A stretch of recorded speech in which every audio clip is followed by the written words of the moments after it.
আসসালামু আলাইকুম। বরাবরের মতন আমি আপনাদেরকে একটা জিনিস বারবার বলে গিয়েছি যে আমি রিপন, গ্রামের ছেলে। গ্রামের প্রকৃতি নিয়ে সৌন্দর্য নিয়ে ভিডিও করতে আমার ভীষণ ভালো লাগে। তাই আজকে আমাদের মেহেরপুর জেলার গাংনীতে আমাদের এই চৌগাছা গ্রামটা অনেক ছোট গ্রাম। পিছনে দেখছেন না, এগুলো সব গ্রাম, বাড়িঘর। মাঝখানে আসছে ক্ষেত, যেমন এটা পাট ক্ষেত, এখনও বড় হচ্ছে না।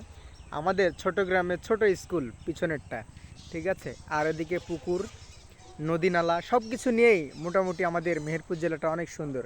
কিন্তু আমাদের অঞ্চলে কোনো ছোট মাছের উৎপাত নেই। আমাদের অঞ্চলে কোনো পানি হলে ডুবে যায় এমন কোনো রেকর্ড নেই। আমাদের অঞ্চল সব সময় সবজিতে ভরপুর থাকে। আমাদের অঞ্চলের সবজি সারা বাংলাদেশে ছড়িয়ে যায়।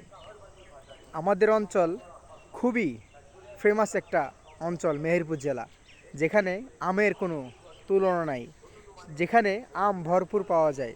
সব কিছুতেই আমাদের মেহেরপুর জেলা সেরা।